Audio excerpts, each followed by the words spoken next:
नमस्कार,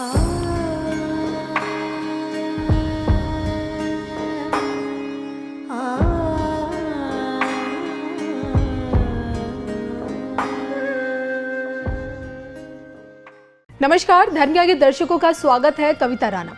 कश्मीर को कश्यप ऋषि की पावन तपोभूमि बताने वाले निरंजनी अखाड़े के आचार्य महामंडलेश्वर स्वामी कैलाशानंद गिरी महाराज इन दिनों शिव उपासना में है। सोचिए ना कि एक ही आसन में उनकी रोज की 22 से 23 घंटों की साधना ने पूरी दुनिया का ध्यान अपनी ओर खींचा हुआ है, और जो कि माँ काली को उन्होंने अपनी माई माना है, और जिस कारण कनखर के पावन धरा पर विद्यमान श्री दक्षिण काली मंदिर को अपना स्थायी ठिकाना बनाया, और यहीं से उनका अब तक का जीवन शिव की अनूठी भक्ति से जुड़ा हुआ है।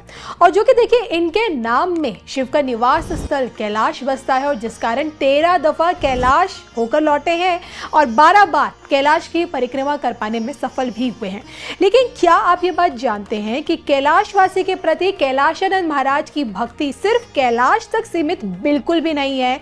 कश्मीर के मठ मंदिरों में को लेकर भी इनकी चिंता हमेशा जगजाहिर रहती है। संत समाज से आने वाले ये एक ऐसी पूजनीय शख्सियत है जिन्होंने कश्मीर के मठ मंदिरों की आवाज उठाई। ये वही स्वामी कैलाशानंद गिरी महाराज हैं जो अभी तक कश्मीर के 23 मंदिरों की मांग कर रहे हैं, क्योंकि इनका ये मानना है कि खंडर हो चुके मठ मंदिरों का विकास तभी हो पाएगा जब तक कि साधु संतों को वो ना सौंपा जाए। और इसलिए पहलगाम हमले के बाद से ही कश्मीर के प्राचीन मठ मंदिरों के जीर्णोद्धार की आवाज ये बने हुए हैं। हालांकि उनकी इस मांग को कब सुना जाएगा वो भी मोदी सरकार में, ये तो वक्त बताएगा। फिलहाल देश की त्रिमूर्ति को लेकर इनकी एक भविष्यवाणी ने दुनिया के ताकतवर मुल्कों को टेंशन में ला दिया है। पीएम मोदी, गृह मंत्री अमित शाह और सोचिए यूपी के मुख्यमंत्री योगी आदित्यनाथ को लेकर स्वामी कैलाशानंद गिरी जी की अकाट्य भविष्यवाणी इस वक्त क्या बोल रही है, उनकी दूरगामी दृष्टि क्या कहती है, देखिए उनके इस वीडियो में। आपकी दूरगामी दृष्टि वो देख लेती है जो मैं या कोई आम इंसान नहीं देख सकता है। योगी आदित्यनाथ जी से आप कई दफ़ा मिले हैं, उन्हें बहुत करीब से जानते भी हैं, तो आपकी वो दूरगामी दृष्टि उनमें देखती है भविष्य देश का। देखो, अभी मुझे लगता है कि वो उत्तर प्रदेश संभाल रहे हैं और उत्तर प्रदेश को अच्छी तरीके से संभाल रहे हैं। वो गृह मंत्री अमित शाह जी मेरे बहुत प्रिय हैं और मेरा खूब ख्याल भी रखते हैं। अगर मैं कहूँ तो मुझे बिल्कुल संकोच नहीं होगा कि गृह मंत्री अमित शाह जी व्यक्तिगत रूप से मेरा बहुत ख्याल रखते हैं, इसलिए कि कैलाशानंद जी तपस्वी हैं, महादेव की साधना में रहते हैं। अगर आज प्रधानमंत्री नरेंद्र मोदी और गृह मंत्री अमित शाह नहीं होते तो सबसे पहले जो देश का विषम परिस्थिति था 370 वो नहीं हट पाता। आज हम कश्मीर, अभी हम 8 महीने पहले कश्मीर की हमने पूरी प्रवास किया।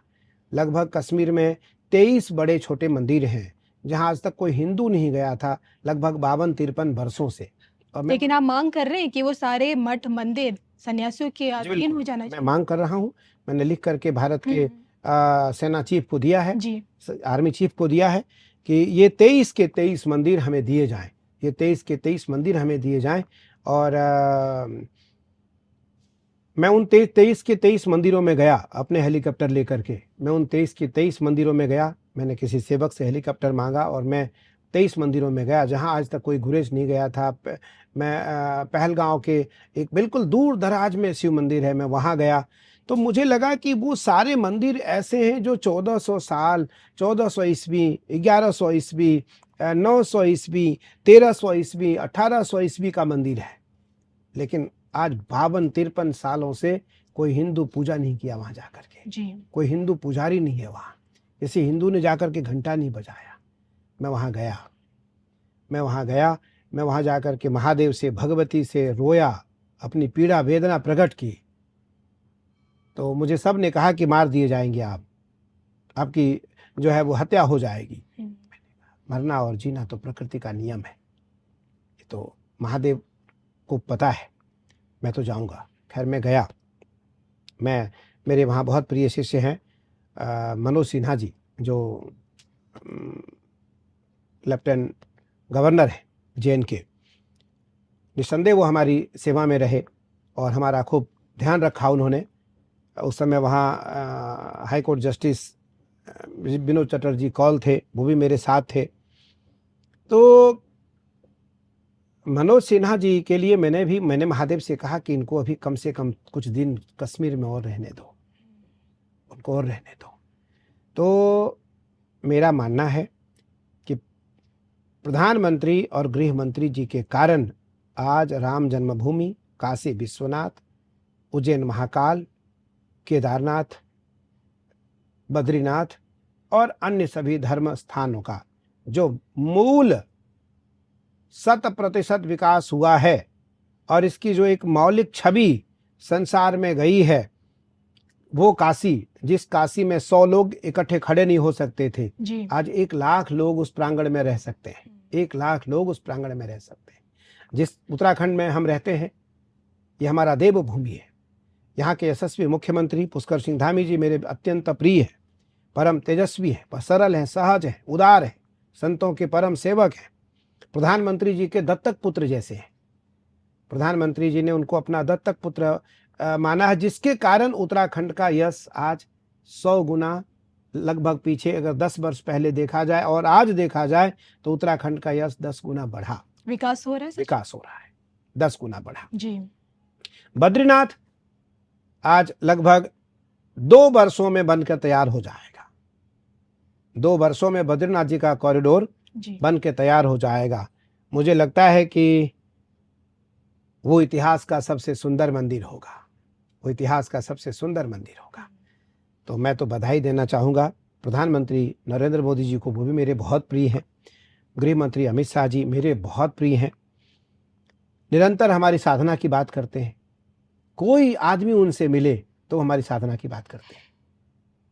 साधना है तो कैलासानंद जी से देख लो जी। तपस्या है तो कैलासानंद जी का देख लो। मुझे लगता है कि देश के शीर्षस्थ पद पर बैठे जो प्रमुख जन हैं, वो हम लोगों को ध्यान में रखें कि हमें और क्या चाहिए। हमारी मठ परंपरा है, हमें कभी ना किसी पद की आवश्यकता है, ना पद की लालसा है, ना पद की चाह है। पद की चाह है, जो पद हमारे योग्य है वो पद मेरे पास है, जिस पद के योग्य हम हैं वो पद मेरे पास है। जी। महादेव की साधना के लिए हमारा जन्म हुआ है, महादेव की साधना में हम रत हैं। माई की साधना के लिए मेरा जन्म हुआ है, माई की साधना के लिए हम माई की साधना में रत हैं। इससे आगे मुझे कुछ चाहिए नहीं, पीछे मुझे जाना नहीं है, पीछे मुझे जाना नहीं है।